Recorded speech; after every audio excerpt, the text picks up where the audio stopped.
నమస్తే, welcome to my channel fact సత్యాలు. నేను మీ సుమ. ఇవాళ మనం చెప్పుకోబోయే స్టోరీ ఏంటంటే, మనము మామూలుగా ఏదైనా ఒక కథ చెప్తూ ఉంటాం కదా. కథ చెప్పినాక లాస్ట్లో ప్రతి ఒక్కరం ఏం చెప్తామో, కథ కంచికి మనం ఇంటికి అని చెప్తాం కదా.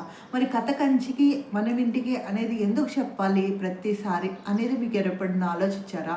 అసలు దీని వెనకాల ఏమన్నా రహస్యం ఉందా, లేకుంటే ఎందుకు ఊరికే అలా చెప్పేస్తున్నామా అని మిమ్మల్ని ఎవరైనా ప్రశ్నించారా? లేదంటే మీకు ఇలాంటి డౌట్ వచ్చినప్పుడు ఖచ్చితంగా ఒక కమెంట్ చేయండి. ఎందుకంటే అక్క, మాకు కూడా ఇది డౌట్ వచ్చింది, కానీ మాకు ఎవరిని అడగాలో తెలీదు అని అనుకుంటున్నారట్లయితే కమెంట్ చేయండి. అలాగే ఇంకొకటి ఏంటంటే, మీరు ఈ క్వశ్చన్ని ఎవరినైనా అడగండి. అంటే మీరు ఈ స్టోరీ వింటున్నారనుకోండి, మీ మమ్మీ వాళ్ళు అంటే మీరు పిల్లలు కానీ మీరు ఎవరైనా అయి ఉండొచ్చు. నా ఏజ్లో ఉన్నా కానీ మీరు మీ మమ్మీ వాళ్ళు కానీ ఎవరో ఒకరు మీ బామ్మలు కానీ ఉండుంటారు కదా. మీకు ఎప్పుడొకప్పుడు వాళ్ళు కథలు చెప్పుంటారు. కథలు చెప్పారు అంటే ఖచ్చితంగా ఈ వర్డ్ అయితే యూజ్ చేసి ఉంటారు, కథ కంచికి మనం ఇంటికని. మరి ఇది ఎందుకు చెప్పావు నానమ్మ, లేకుంటే ఇది ఎందుకు చెప్పావు అమ్మ అని ఒకసారి అడగండి. వాళ్ళకి అసలు ఈ విషయం తెలుసో లేదో కనుక్కోండి. ఒకవేళ తెలుసు అని మీకు క్లియర్గా చెప్పారనుకోండి, నేను చెప్పిన స్టోరీకి ఆ స్టోరీకి రిలేటెడ్గా ఉంటే ఓకే. బట్ మీకు ఎలాంటి స్టోరీ వాళ్ళు చెప్పారనేది ఖచ్చితంగా కామెంట్ బాక్స్లో చెప్పండి. అక్క, మేము మా పేరెంట్స్ని అడిగాము, లేదంటే మా వాళ్ళని అడిగాము, సో మాకు వాళ్ళు ఈ స్టోరీ చెప్పారు, మీరు చెప్పిన దానికనే డిఫరెంట్గా ఉంది అన్నా కానీ కామెంట్ చేసి చెప్పండి. సో నెక్స్ట్ టైం మనం ఆ స్టోరీ కూడా షేర్ చేద్దాము. ఎందుకంటే మీరు చెప్పే స్టోరీస్ కూడా మన వ్యూవర్స్కి తెలుస్తూ ఉంటాయి కాబట్టి ఈ స్టోరీ చెప్తున్నాను. నాకు తెలిసినంత వరకు, నేను విన్నంత వరకు కథ కంచికి మనం ఇంటికి అని ఎందుకు చెప్పాలనేది నాకు ఒక కథ ఉందన్నమాట. సో ఆ కథ నేను మీకు చెప్తాను. ఈ కథ నేను మా పాపకి రెగ్యులర్గా చెప్తుంటాను, ఎందుకంటే తను అడిగి మరీ చెప్పించుకుంటుంటుంది. మమ్మీ, ఎందుకు ఇలా చెప్తావు ప్రతిసారి స్టోరీ చెప్పినప్పుడల్లా, దీని స్టోరీ చెప్పు నాకు ఖచ్చితంగా అని. సో అందుకు ఇప్పుడు కథలోకి వెళ్ళిపోదాం. అనగనగా ఒక రాజ్యంలో ఒక రాజు, ఒక మంత్రి ఉన్నారనమాట. రాజుకి ఒక కొడుకున్నాడు. రాజు కొడుకు పేరు విక్రమార్కుడు. మంత్రికి ఒక కొడుకున్నాడు, అతని పేరు అర్జునుడు. వీళ్ళిద్దరూ చాలా తెలివైన వాళ్ళు అన్నమాట. చాలా తెలివైన వాళ్ళు, యుక్త వయసులో ఉన్న ఇద్దరు పిల్లలు అనమాట. వీళ్ళు రాజు కొడుకుకి సుదూర దూరంలో ఉన్న ఒక యువరాణితో పెళ్ళి ఫిక్స్ అవుతుంది అన్నమాట. ఈ పెళ్ళి ఫిక్స్ అయినప్పుడు రాజుగారు వెంటనే బయలుదేరకుండా యువరాజుని అంటే విక్రమార్కుడిని, అలాగే మంత్రి కొడుకుని అర్జునుడిని, అలాగే రాజకుమారుణ్ణి పెంచిన దాసీలు అమ్మమ్మలు వీళ్ళు ఉంటారు కదా, వాళ్ళందరినీ తోడిచ్చి, అలాగే రాజపరివారం అందరూ కలిసి, ముందు మీరు పెళ్ళి విడిది దగ్గరికి వెళ్ళండి, మేము ఇక్కడ రాజకార్యాలు కొంచెం చక్కబెట్టుకొని నిదానంగా వస్తాము, పెళ్ళి రోజు టయానికి వచ్చేస్తాము అని చెప్తారనమాట. సో వీళ్ళు కూడా ఏమనుకుంటారంటే, ఓకే అది దూరం కాబద్దా, మనం నిదానంగా కొంచెంగా ఆగి చూసుకుంటూ వెళ్దాము, అలాగే మన రాజ్య పరిస్థితులు వాళ్ళ రాజ్య పరిస్థితులు కూడా తెలుస్తూ ఉంటాయి. అలాగే పెళ్ళికొడుకు అంటే నెక్స్ట్ కాబోయే రాజు కదా యువరాజు అంటే, సో యువరాజుకి కూడా మన చుట్టుపక్కల ఎలా ఉంది ఏంటి అనేది తెలుస్తూ ఉంటుంది అన్నట్లు అనుకుని వీళ్ళు బయలుదేరుతారనమాట. వీళ్ళు బయలుదేరి ఒక 2-3 రోజులు ప్రయాణం చేశాక ఒక చోట ఒక రాత్రి విడిదికి ఆగుతారనమాట. ఆగుతూ ఉంటారు, వంట చేసుకుంటూ ఉంటారు, తింటూ ఉంటారు, వెళ్తూ ఉంటారు. అలాగా ఒకానొక రోజు ఒక పెద్ద తోట లాంటి, మామిడి తోట లాంటి దాంట్లో విడిదికి ఆగారనమాట. విడిదికి ఆగాక అందరూ పడుకున్నారు, అందరూ వంటలు చేశారు, అందరూ భోంచేశాక యువరాజుకి ఒక కోరిక కలిగిందనమాట. ఏంటంటే, తనని పెంచిన ఒక ముస్లమ్మ ఉందన్నమాట. ఆమె దగ్గరికి వెళ్ళి, బామ్మ నువ్వు నాకు చిన్నప్పటి నుంచి కథలు చెప్తుంటావు కదా, నాకు ఈరోజు కూడా ఒక కథ చెప్తావా, నాకు నిద్ర రావట్లేదు చాలాసేపటి నుంచి అని అంటాడనమాట. సో ఆయమ్మ ఏం చేస్తుందంటే, ఓకే నాన్న, నేను నీకు కథ చెప్తాను అని చెప్తుంది. సరే, ఆ ఆయమ్మ కథ చెప్తూ ఉంటుంది అనమాట. యువరాజు కథ వింటూ ఉంటాడు, నిద్రపోతాడు యువరాజు. అలాగే ఈ మంత్రి కొడుకు అందరూ నిద్రపోతారనమాట.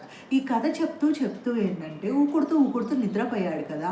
అలా ఈ తర్వాత ఆమె పట్టించుకోలేదనమాట. ఊకొట్టడం ఎప్పుడు యువరాజు ఆపేశాడో అంటే సరిగా గమనించుకోలేదు. ఆయా చెప్పినంత వరకు చెప్పి, ఆమె కూడా చాలా అలసిపోయారు కదా నడిచి. సో అలాగే సగం కథ చెప్పి నిద్రపోయిందన్నమాట. నిద్రపోయాక అక్కడ ఏం జరిగిందంటే, కొంచెం సేపటికి ఒక అరగంట గంట తర్వాత ఈ మంత్రి కుమారుడుకి మెలకువ వచ్చింది. ఏదో శబ్దం అవుతోంది అని చెప్పి మంత్రి కుమారుడికి మెలకువ వచ్చింది. ఈ మంత్రి కుమారుడికి మెలకువ రాగానే మంత్రి కుమారుడు ఏం చేశాడంటే, ఏమైంది? ఎక్కడ నుంచి శబ్దం వస్తుందని కొంచెం నిదానంగా ఏం చప్పుడు చేయకుండా ఎవరిని లేకుండా ఆ శబ్దం వచ్చే చోటుకి వెళ్ళాడు. వీళ్ళు ఉన్న గుడారంకి కొంచెం బయటగా ఏంటంటే ఒక నలుగురు ఒక రకమైన ఆకారాలలో ఉన్నవాళ్ళు గాలిలో తేలుతూ మాట్లాడుకుంటున్నారన్నమాట. ఒక రకంగా చెప్పాలంటే దెయ్యాలనుకోండి.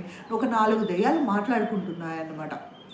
చూడురా, ఈ బామ్మ కథ చెప్తూ ఆ రాజు నిద్రపోయినాడు. బామ్మ కథ చెప్తూ నిద్రపోయింది. ఇప్పుడు మనకి కథ పూర్తి ఎవరు చేస్తారు? మన కథ పూర్తి చేయకుండా మనం ఎలాగ వెళ్తాము? ఇప్పుడు వీళ్ళకి ఇది కథ పూర్తి అవ్వలేదు కాబట్టి ఈ రాజకుమారుడికి నేను ఒక శాపం ఇస్తున్నాను.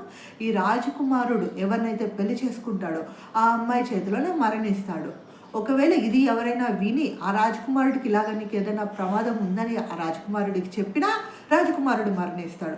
సో ఎయిదర్ వే రాజకుమారుడు అయితే మరణిస్తాడు. కాబట్టి ఇలాంటి ఒక శాపం ఇచ్చాడు. ఇది మంత్రి కుమారుడు విన్నాడు. కానీ ఏంటంటే రాజకుమారుడు ఇప్పుడు మంత్రి కుమారుడు ఎలాంటి పొజిషన్లో ఉన్నాడంటే చెప్పను లేడు, చెప్పకుండా ఉండను లేడు. కాబట్టి ఎవరికి ఏమీ చెప్పలేదు. మంత్రి కుమారుడు మళ్ళీ వచ్చి నిద్రపోయాడు. ఆ దెయ్యాలు మాయమైపోయాయి. సో వీళ్ళు మళ్ళీ ఉదయాన్నే లేసేసరికి వాళ్ళు యథాప్రకారం అక్కడికి వెళ్ళిపోయారనమాట. ఎక్కడికి? యువరాణి ఏ రాజ్యంలో ఉంటుందో ఆ రాజ్యానికి వెళ్ళిపోయారు. ఆ రాజ్యానికి వెళ్ళాక ఏంటంటే వాళ్ళు అక్కడ విడిది చేశారు పెళ్ళి. తర్వాత ఒక 2 రోజులకి మన రాజుగారు వచ్చారు. పెళ్ళి ఘనంగా అయింది. ఫస్ట్ నైట్ రోజు వచ్చిందనమాట. ఆ రోజు సాయంత్రం ఏం జరిగిందంటే మంత్రి కుమారుడు చాలా ఇది చేశాడనమాట. యువరాజా విక్రమార్క, నువ్వు జాగ్రత్తగా ఉండాలా, అది అవుతుంది ఇది అవుతుంది అని చెప్పినా, అంటే కొత్తగా పెళ్ళైంది కదా, అతను అసలు నమ్మట్లేదు. వీడు చెప్పడానికి క్లియర్గా చెప్పలేకపోతున్నాడు ఏంటి ప్రాబ్లం అనేది. యువరాణితో జాగ్రత్తగా ఉండండి, యువరాణితో జాగ్రత్తగా ఉండండి అంటే అతనికి అర్థం కావట్లేదు అసలు యువరాణితో ఏంటి ప్రాబ్లం అన్నట్లు. అలా ఉందన్నమాట. యువరాణి ఏమీ చెప్పలేడు, ఇంకెవరికి కూడా ఏమీ చెప్పలేడు మంత్రి కుమారుడు. సో ఏం చేశాడంటే మంత్రి కుమారుడు యువరాజు గది ఉంటుంది కదా, యువరాజు యువరాణి గది, ఆ గదిలో ఒక చోట ఒక దగ్గర దాక్కున్నాడు అనమాట కనపడకుండా. అతని ఉద్దేశం ఏంటంటే యువరాణి ఏమన్నా చేస్తే ఇతన్ని కాపాడొచ్చు అనే ఉద్దేశం అన్నమాట. అది ఎవరికి తెలియదు కదా, అది మంచి ఉద్దేశం అయినా కానీ ఎవరికి చెప్పలేడు. సో యువరాజు రూమ్లోకి వచ్చారు, మాట్లాడుకుంటూ ఉన్నారు.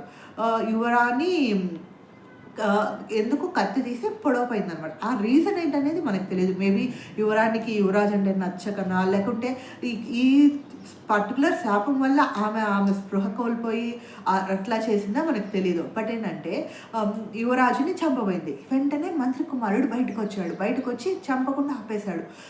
యువరాజు బతికాడు. కానీ ఏంటంటే ఇక్కడ యువరాణి చాలా తెలివి చేసిందనమాట.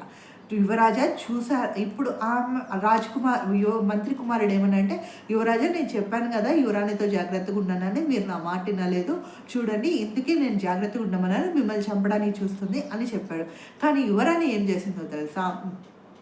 యువరాజుతో ఏమనిందంటే, యువరాజా ఇవాళ మనది శోభనం రోజు, కానీ చూడండి మంత్రి కుమారుడు మన గదిలో ఏం చేస్తున్నాడు దాక్కొని, ఇంతవరకు ఎవరికి కనపడకుండా. ఇతను ఏదో దురుద్దేశంతోనే ఇక్కడికి వచ్చాడు, ఎప్పటి నుంచో నాకు డౌట్ ఉంది, అందుకే నేను ఇలా చేశాను, మీకు రెడ్ హ్యాండెడ్గా మంత్రి కుమారుడిని పట్టిద్దామని ఇలా చేశానని చెప్పింది. ఇప్పుడు ఏంటంటే రాజకుమారుడు అటు తెలుసుకోలేకపోతున్నాడు, ఇటు తెలుసుకోలేకపోతున్నాడు. నిజానికి మనం నార్మల్గా చూస్తే ఏమో తప్పు మంత్రి గారి కుమారుడు, ఎందుకంటే ఆ గదిలో అతను ఉండకూడదు. రాజుగారు అలాగే యువరాజు ఆలోచించాడు అనమాట. నువ్వు ఎంత స్నేహితుడు అయినా ఈ టైంలో ఇక్కడ ఉండడం అనేది కరెక్ట్ అయిన పద్ధతి కాదు, నీదే ఏదో తప్పు ఉద్దేశము అని చెప్పాడనమాట. సో ఇలా చెప్పడం వల్ల ఏంటంటే మంత్రి కొంచెం బాధపడి నిజం చెప్పాడనమాట.